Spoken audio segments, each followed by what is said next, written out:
What happens when the world's largest rainforest burns? Too soon to tell, but as vast swathes of the Amazon go up in smoke, the most in years, Brazil's far-right president has angrily rejected his French counterpart's G7 summit offer to the region of 20 million euros in emergency aid and troops to assist the firefighters, unless Jair Bolsonaro gets a retraction.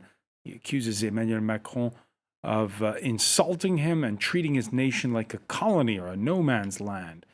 A social media jibe at the French First Lady doesn't help Bolsonaro's case, nor does his decision to put the Agriculture Ministry in charge of the Amazon. But have the French fared any better in their own Amazonian possession? After all, the Macron government's approved feasibility studies for developing French Guyana's forests more broadly. How have Europeans done in managing their own green spaces? It's about saving not just the Amazon, but all of the planet's rainforests, with their tempering effect on climate and the invaluable variety of plants and animals that, well, make life on Earth possible. Today in the France 24 debate, we're asking what to do while the Amazon burns. And joining us will be from Brasilia, a member of Congress from Jair Bolsonaro's Social Liberal Party, Heitor Freire. From Geneva, we welcome Richard Pierhouse. He's with Amnesty International's Crisis Response Team. Thank you for being with us.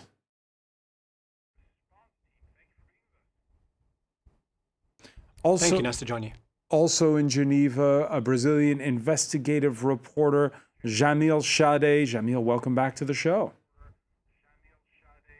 My pleasure.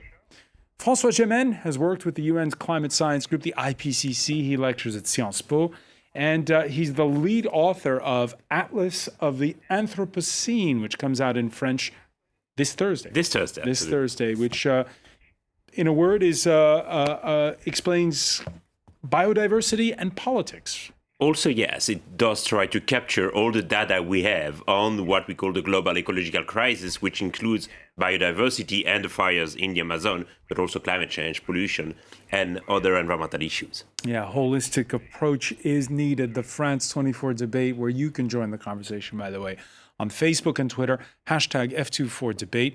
Now, here's the latest. Jair Bolsonaro now says he is ready to accept outside aid. First, though, Emmanuel Macron has to retract some of his comments. Macron, who called Brazil's president a liar when it comes to his climate pledges. Ellen Gainsford has more. We're sorry, Brigitte. Brazilians took to Twitter to apologize for their president. The hashtag Desculpa Brigitte has been trending here in France. While Brazilian author Paulo Coelho went one step further, posting a video online in which he apologizes to the French people. This is a sad video to apologize to my French friends for the crisis, the hysteria of Bolsonaro toward France, the French president, and the French First Lady. According to French newspaper Le Parisien, the tweets have reached the First Lady, who's said to be touched by the messages.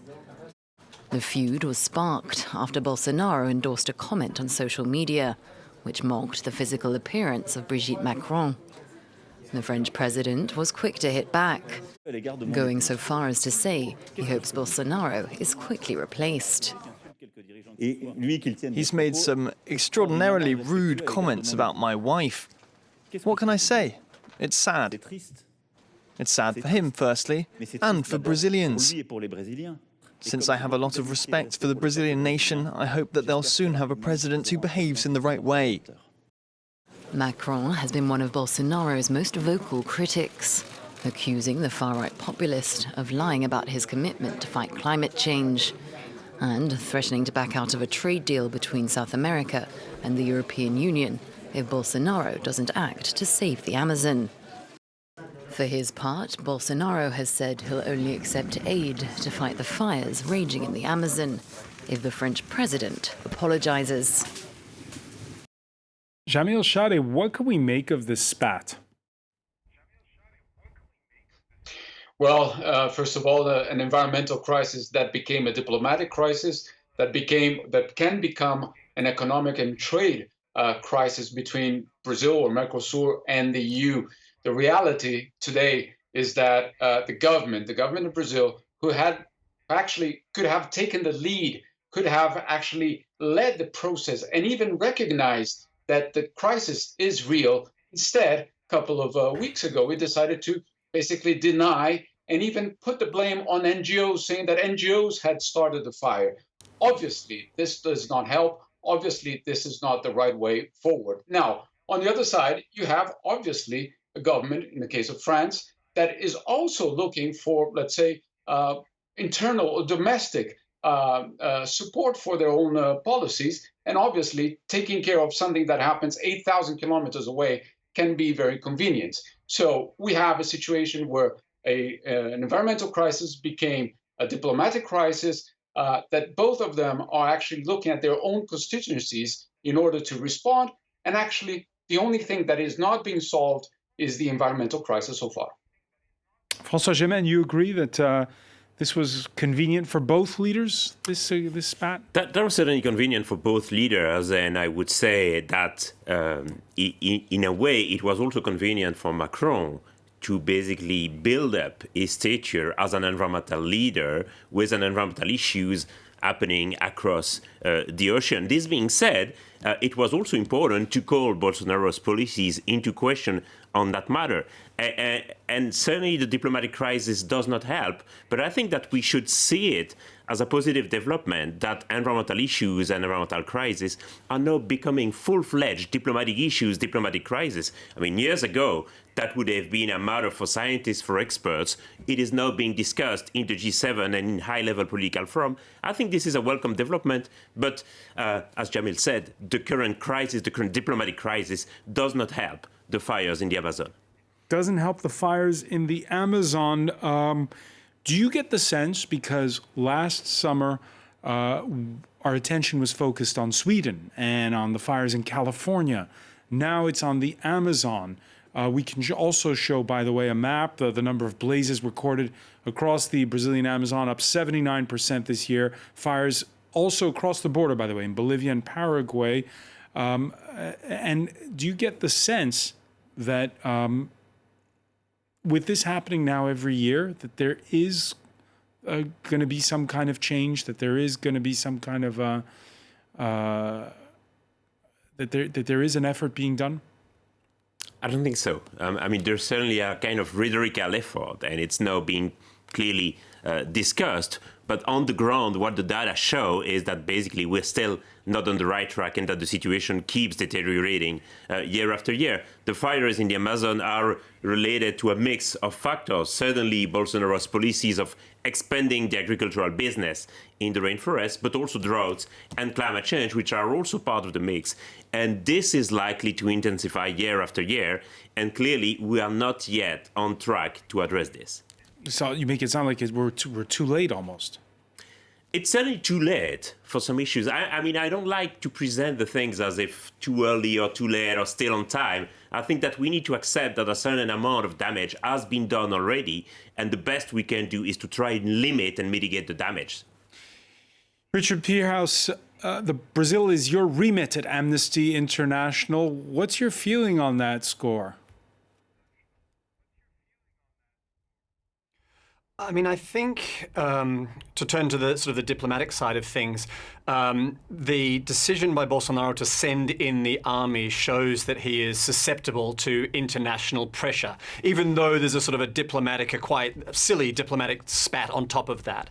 But he is susceptible to international pressure, and that's something that not just Macron but other international leaders should note.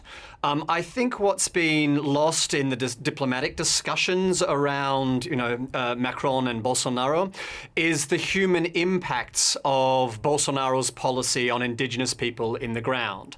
That's the front lines of Bolsonaro's policy. And it's important to realize that the only reason Bolsonaro had to put the army onto this issue and had to send in the troops to put the fires out is because under his rule, we've seen a systematic destruction of Brazil's civilian authorities, the environmental authorities and the indigenous affairs authorities that should be keeping the land safe.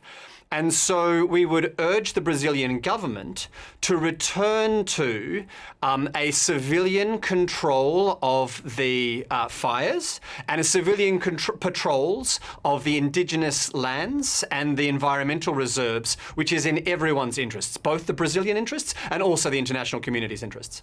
But in everyone's interest, what does your research find? What's the evidence as far as how much of this is just because, well, it's that time of year when there's lots of fires, and how much of it is intentional? Well, I mean, it's almost all intentional. Tropical rainforest, it's almost impossible for that to spontaneously set fire. So almost all of this intentional. The fires are the direct result of the Brazilian government's policies. So Bolsonaro has done two things. He's denigrated indigenous people repeatedly, and he's also said that the Amazon is, quote, open for business. Now, those sorts of rhetorical messages send a dog whistle to illegal land invaders to go onto indigenous lands and to start burning the land with the view of converting it to pasture.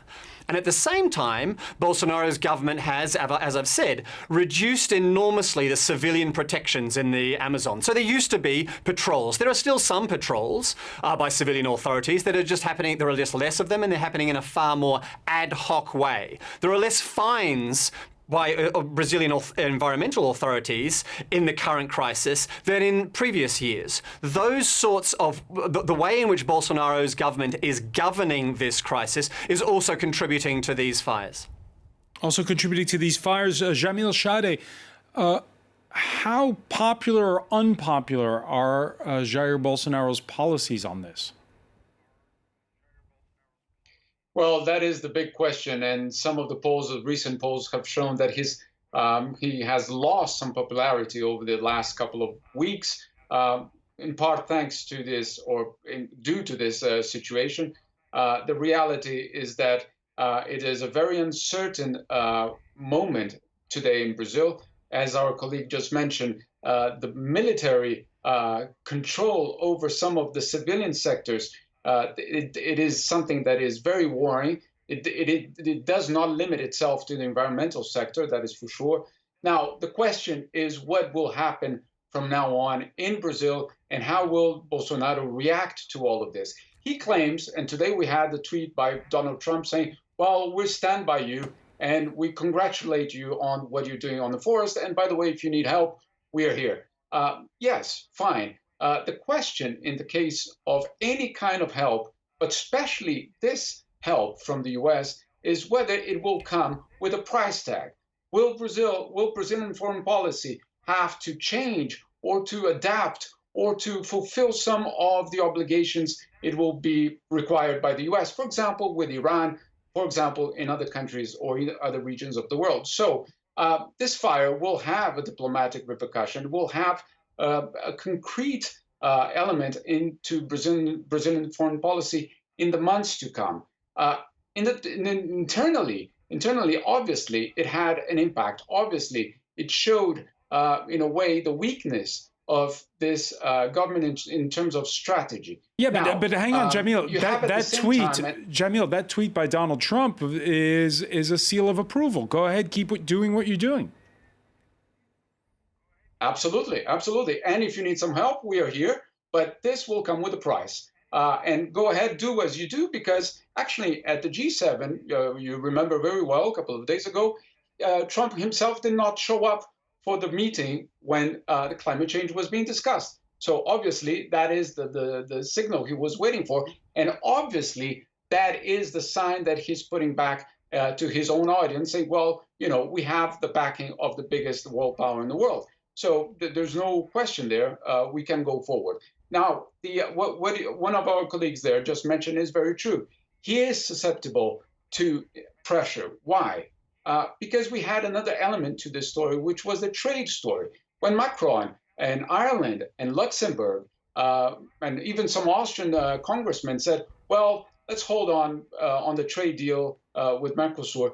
What happened in Brazil? The exporters, the agriculture exporters went straight to Bolsonaro to say, wait, listen, you have to do something. We're going to lose markets. So actually, this fire actually had an impact even amongst his own supporters. Now, the question, I insist, the question is how will the Brazilian government behave from now on? First, in the Amazon. Secondly, with the diplomatic relationship with Europe in general, not only with France. And thirdly, to his own constituency. François Gemène, that trade deal, which had been approved at the European Commission level, but has still to be ratified by EU nations with South American countries, is it off the table, you think, because of these fires? Not yet. I mean, there are huge implications in the trade deal, but this is clearly a very powerful threat, a very powerful weapon of Macron and of European leaders in order to convince Bolsonaro to do something about the fires and to stop his policy of agricultural expansion in the Amazon. But it clearly highlights the difficulty of the governance of the Amazon rainforest. It represents about 20% of the world's biodiversity. It is also a carbon sink, meaning that it absorbs about 14% of the carbon dioxide that is in the atmosphere, playing a vital role in the fight against climate change. So what happens in the Amazon rainforest is not just the concern of Brazil, but it's a worldwide concern for all of us. And here you are, here you and I are sitting in Paris, exactly, lecturing the Brazilians on what they should do. Exactly. And how would you feel if you were a Brazilian being told by a Frenchman, don't cut down any trees? The position of the Brazilian government has been very consistent on this. And it has been to say, don't lecture us on the Amazon rainforest. It is a matter of national sovereignty. It is a national asset. And it is up to us, Brazilians, to govern it as we want. And clearly, the policy of agricultural expansion was in Bolsonaro's manifesto when he got elected. Next presidential election in Brazil is not until 2023, then it will be up to the Brazilian people to decide what they want to do with the Amazon rainforest. The key question is what kind of pressure can the others exert to make sure that what is a kind of global public good, as we call them, is managed and governed in the right way in Brazil. But indeed, it is a very difficult issue. Richard Pirras, there was an opinion piece in the New York Times this Tuesday by the former head of environmental affairs under President Lula, who said the blame can be shared with all past Brazilian governments by focusing too much on extraction industries instead of on managing the Amazon and making a livelihood sustainable there.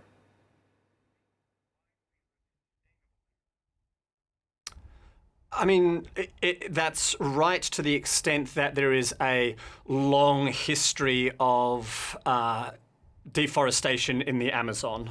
Clearly, this is not something that is entirely new. Our research shows that what's happening on the ground is different under Bolsonaro.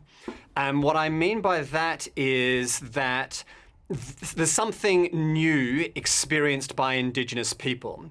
They know that their land has been under threat for a long time. They have hundreds of years of experience in that resistance. But they'll tell you that something new happened under Bolsonaro. And here's what it looks like. It looks like people going out to patrol their land and being confronted by land grabbers in daylight, close to their village. And those land grabbers saying, no, this land is now no longer yours. This Brazilian government has our back. Bolsonaro supports us. And so there's an existential crisis on indigenous reserves in the Brazilian Amazon. All right, that's an important point, against indigenous people. That's an important point, which I want to pick up on when we come back. We take a very quick break. You're watching the France 24 debate.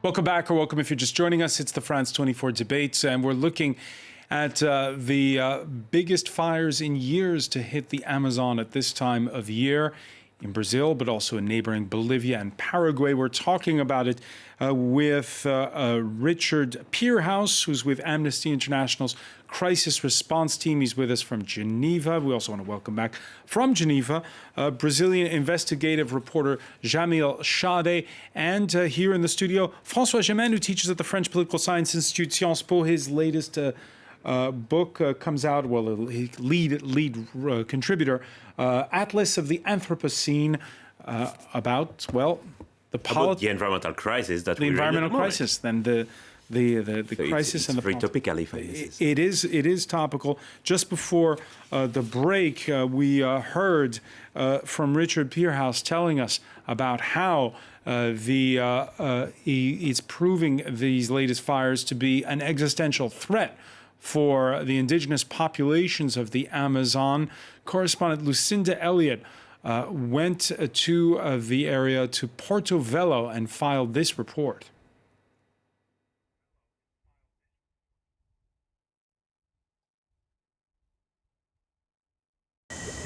To get a scale of the destruction, you don't need to go far from Porto Velho. A short drive from the city centre, this area was burning only 10 days ago. Paolo works for a local environmental NGO. He's fighting hard to recuperate the forest. It's a very slow process for land to go back to how it was originally, but it's not impossible. It's just very hard. Human damage is common. In general, when the fire starts, it starts again the next year, and then the following year, and so on. That is, if someone doesn't deforest beforehand. Fires not only reduce the amount of carbon dioxide the trees absorb in the Amazon, but also release more toxins, like carbon monoxide, into the atmosphere. Gases produced by fires has a huge impact on the environment. They are greenhouse gases. What we study is the impact of what's happening here on the rest of the planet. On this graph, Kaulis Bauer shows a huge increase in the carbon monoxide emissions. He collects his own samples from a lab based at the State University. Dangerous gases are having an impact on residents. Here at the local children's hospital, doctors received 3 times more cases driven by smoke inhalation in the week the smog reached its peak across the city. Because of the smoke, he was already ill. I took care of that. He recovered, but it came back again because of more smoke. Guilherme caught pneumonia and spent 15 days in hospital. It's because of the pollution and linked to the smoke fumes. I have another 4-year-old son who has breathing problems from the climate caused by the smoke. The effect of the fires is long-lasting. What's clear is that this dry season is igniting a wider discussion about burning forest in the Amazon. Richard Pearhouse, simply put, how do you at this point save the Amazon?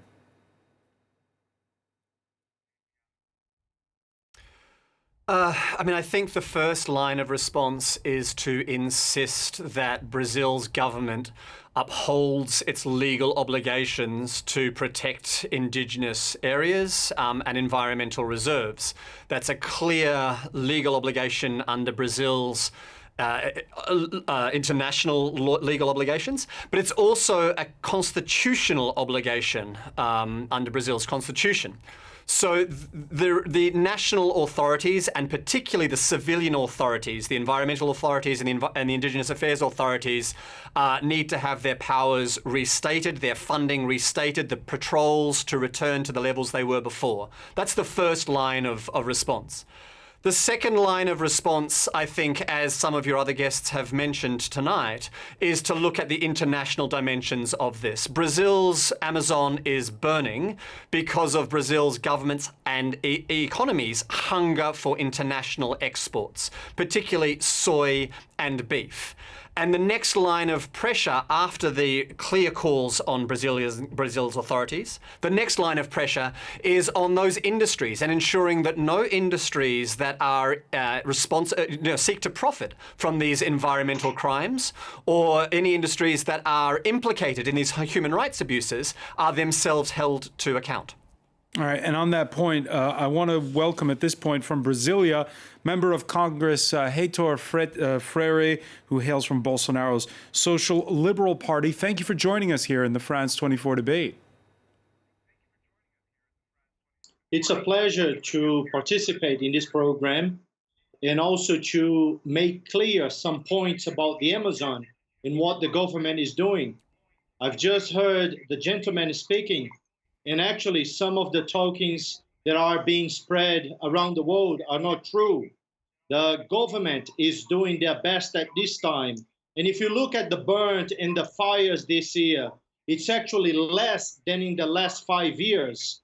And the Brazilian president, Bolsonaro, has put the Air Force over 40,000 military on the Amazon now to help to contain the fire. In this season, dry season, often happen these fires, but also the police throughout the Amazon and throughout Brazil has identified people, activists from the left side, left politician sides that are actually putting fire on forests. So there is a lot going on, and what it's being spread in the world is actually not true. Look at the case of the French president who was believing in fake news and was actually sharing photos from 10, 20 years ago. So the whole world can be sure that Brazil is doing their best to contain their fire. The fire this year is actually less than in years before, and our president is committed in finishing this fire as soon as possible. Richard Peerhouse, let me bring in Richard Peerhouse on this. Richard, what is your research found when it comes to this? I mean, I think, so firstly, I think on the scientific research, the satellite imagery is clear. The fires this year are substantially increased from last year. On the second point of whether or not the government is doing enough, I'll give an example. Brazil's environmental authorities have an elite unit that is responsible for and trained for investigating organized crime, organized environmental crime in Brazil. That's an elite national authority responsible for investigating environmental organized crime that has not yet been to the Amazon. So it's true that there has been a mediatized sending in of the army, but the civilian authorities that are responsible for protecting environmental areas and protecting indigenous territories have been systematically undermined by the Bolsonaro administration. Heitor Freire?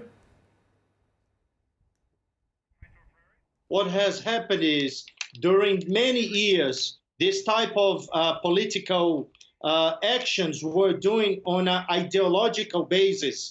They were using, organizations were using indigenous and the care for the forest only for the ideological and actually to wash money as well. So what has happened, the truth is there has been less fires this year. The government is taking actions, and I believe the French president should also apologize for the Brazilian president for sharing fake news and spreading fake news around the world. Brazil is doing their best. Satellites are showing that the burns are less. There is actually more fires in Bolivia and Colombia than in Brazil. And why are they only talking about Brazil? Because some organizations are actually losing their money.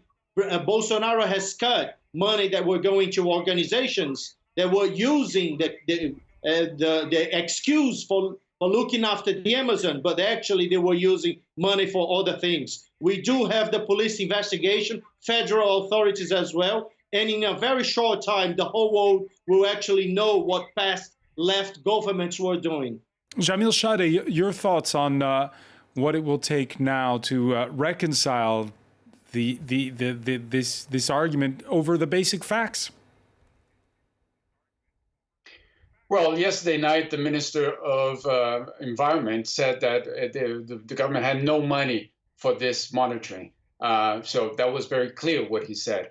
That was said just last night. I'm not talking about 2 months ago. So I wonder how the representative from the party of the president views this situation where his own minister is putting out that there's no money left, basically. That is the first point. Secondly, I would like to know where are the evidences that NGOs or leftists, whatever they want to call it, are putting fire on these places. Yes, if you have these information, please share with the press, but with a very consolidated data and information, not just words. I mean, talking about fake news of Macron, yes, it was a big mistake, but the Brazilian government cannot point out to others on fake news. I can tell you at least 4 or 5 huge cases where the president of Brazil actually retweeted fake news and never, ever apologized, including against a journalist colleague of ours. So if we're talking about apologizing for fake news, the Brazilian government has a very long way to go. I insist, if you have information about NGOs putting fire on the Amazon, please let us know with names and places where these things are being happening. All right, time's running short. François Gémen, I want to ask you a question that was brought up earlier. It was talked about, land that's cleared. Afterwards, it gets used for agriculture. It gets used for livestock. And really, there's a question about globalization, really, because Brazil, huge exporters, we were saying, of beef, of soybeans. What happens if, for instance, Donald Trump's trade war with China escalates and Brazil replaces U.S. exports? Already we can see from that graph how Brazil has become the world's largest producer and exporter of soybeans. And France is an importer of Brazilian soybeans, and the trade deal with the Mercosur will only increase that. So clearly, when Macron lectures Bolsonaro about that, he also needs to look at what France has been doing in French Guiana, but also with regard to the import of soybeans. And clearly, as I said, this illustrates the difficulties of a global governance of these global public goods. And clearly, something needs to be done right now and urgently about the fires in the Amazon. But in the long run, I think that we cannot disentangle the trade implications and the environmental concerns. Heitor Freire, are you worried that that deal between South American countries and the European Union could now be in serious jeopardy over all this? I do not think so. We have heard some words from the English Prime Minister and some other prime ministers and presidents in Europe and around the world that actually what Macron isolated is doing is what he wants. It's been very clear. The internationalization of the Amazon.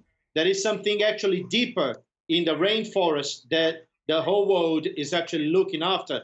Graphene is one of their interests. So our economic deals will actually continue stronger. We are strengthening our relationship not only with Trump and with the U.S., but also with England and China and some other European countries. So the whole world can be actually sure we are doing the best. We'll continue our economic deals and doing what is best for Brazil and the whole world. We are passing through the initial months in our government, but we are also looking. We have already seen some good numbers. So I don't think that the relationships will end. I think France had some wrong information, and I believe the truth will come very shortly. And I just want to point out that I do have lots of photos, videos of not indigenous, but activists from organizations putting fire, not only in the rainforest, but in many parts of Brazil. The federal police is investigating now. We have videos, we have photos, and this will be discussed in the Congress as well this week. François Gémen, you just heard what Heitor Freire said, that, hey, we've got a market for our agricultural goods. Money's to be made. I know, and I also heard the concept of the internationalization of the Amazon, which to me is kind of bizarre, because the Amazon is in a way international. It is of global importance for biodiversity, for climate change. And clearly, the position of the Brazilian government has been consistent to insist on the sovereignty of the Amazon rainforest. And clearly, we cannot disentangle the issue of soybeans and of agricultural business and the import and export of the concern of the environmental forest. So I think the President Macron was absolutely right to link the trade deal with the environmental protection of the rainforest. All right, while Emmanuel Macron chastised Jair Bolsonaro at the G7, advocacy groups were highlighting how at the end of last month, the government here in Paris approved in French Guiana exploration of a vast forest area known as Gold Mountain. What is Mr. Macron doing for us in French Guiana to preserve this biodiversity that is being destroyed by fires in the Amazon, which we are also responsible for? What is he doing? He sets up industrial mines. He creates an industrial mining sector. He has already given 360,000 hectares to multinationals as research permits, as concessions or operating permits. As many are lying around on the desk of ministries, and he wants to give lessons. Is Emmanuel Macron well placed to lecture on this Certainly issue? not the best place to lecture on this issue, and the concerns about French Guiana are absolutely right and on the spot. And now Macron needs to live up to his word and clearly reflects deeply about what he wants to do with French Guiana, where, as it was said in the report, some permits have been approved for a kind of gold mine, but also for dams and other exploitation mechanisms of the rainforest. Clearly, this has to stop if Macron wants to be consistent. So, Richard Piras, how do you do it? How do you reconcile, on the one hand, the long-term survival of the planet, the short-term gains to be made from making money off natural resources, and, as François Gémen pointed out, we're dealing with the Amazon, we're dealing with national sovereignty, not just Brazil, but also countries like Bolivia and Paraguay and French Guiana. I mean, it's a very good question. It's a very complicated question. I'd point out two things. I mean, the firstly is, Amnesty International's interest in the Brazilian Amazon is based on the strategic importance of the Amazon in that country. So most of the Amazon is in Brazil. Most of the fires in the Amazon are in the Brazilian Amazon. What we've seen in terms of a reduction of environmental support and indigenous affairs support is unprecedented in the Brazilian government. So that's the reason why we're focusing simply on Brazil at the moment. That's not to give a free pass to the other countries in the region. Obviously, deforestation is a problem in the region and internationally.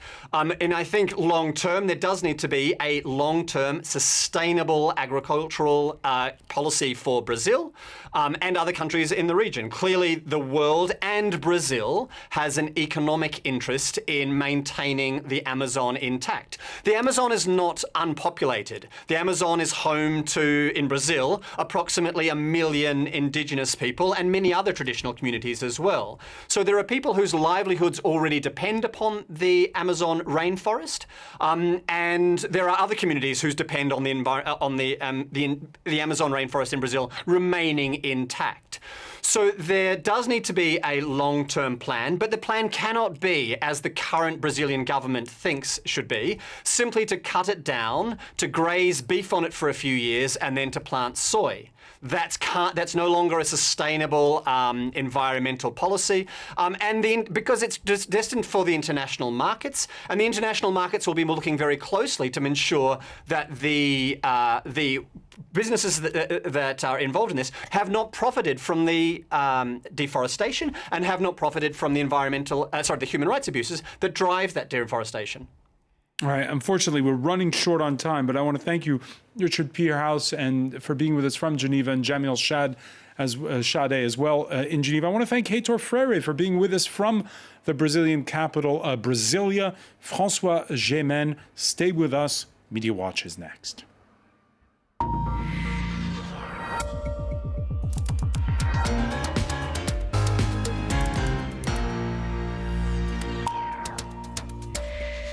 And we say hello to James Creedon. Hi, Francois. Lots of buzz on the debate topic this evening and that spat between the presidents of Brazil and France. I'll start with a blog post in France's Huffington Post calling Jair Bolsonaro the captain of the chainsaws and who is causing great shame on Brazil.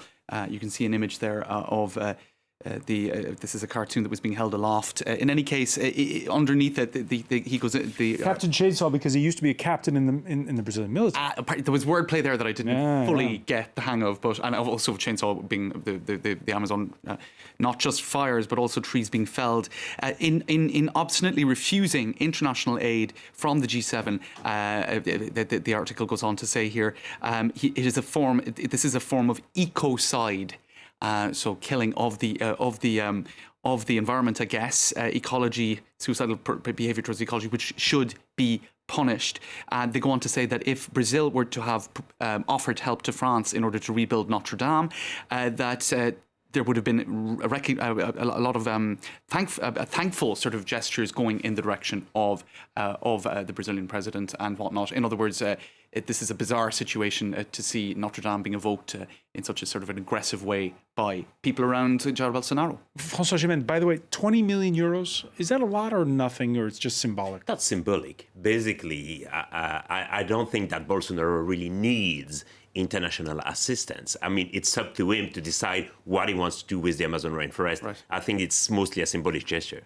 People are getting very focused on the numbers and the figures, not just in that regard, but also LVMH offering a donation from a luxury goods group. That's right. Now, people were sort of to speak of Notre Dame again, because apparently Notre Dame and the Amazon rainforest are intrinsically linked now. That's because of the chief of staff there. Right, indeed, and fires, I guess. Where are you now? Notre Dame versus the planet. I like buildings as much as the next guy, but I like breathing too. Pray for Amazon. So there was a lot of criticism of big, wealthy conglomerates for not putting their hands in their pockets. But then LVMH did, because I suppose they're mindful of their image. They gave 200 million, or at least they offered to give 200 million to Notre Dame. Today, they did say they would give 10 million. That's half of what the G7 countries were pledging. If I may say, well, I think it's pointless to compare the amount of donation with the Amazon or with Notre Dame. I mean, it's not a matter of money. Right. But I think there is a common point that both seem to be kind of common good of humanity. And there was a kind of international outcry when Notre Dame burned. Right. And there is also an international outcry when the Amazon is burning. And I guess it's easier to relate to a building with a story with a very clear history than perhaps a forest that doesn't seem as relatable, even though it's actually vital for our existence. Now, a couple more comments in this regard. A lot of people feeling that this whole drama is it's like a telenovela plot. People can't quite believe the fact that Brigitte Macron was being insulted essentially by Jair Bolsonaro yesterday in a comment he made on a very rude Facebook post. This is another comment that I thought was quite relevant. Bolsonaro's populist-based power makes his finding others to pit against an obsession. In other words, we see this too with other presidents who are have populist-based power. You always have to find the enemy somewhere and keep stoking the flames of revolt for your very existence. So I think that's quite a relevant comment. Now, really, a lot of people weighing in on this today. Paulo Coelho, the famous writer, posting a video in French asking for forgiveness of the French president for the crude Facebook post. And that was really an absolute avalanche of messages of that kind today on social media in Brazil with the hashtag Desculpa Brigitte, I'm sorry Brigitte, and that well-worn meme at this stage, he does not represent me. Brazilians very keen to get that message across. And so hashtag Desculpa Brigitte, je ne parle pas France, but I'm so ashamed of Brazil. So it's funny, but it's not funny. And this is an association representing Brazilian women who were also just completely horrified, as I think many people were. Pardonnez-nous, sorry, it seems to be the maître mot coming from pretty much everyone on Brazilian Twitter. Many thanks for that, James Creedon. I want to thank our panel once again, and thank you for joining us here in the France 24 debate.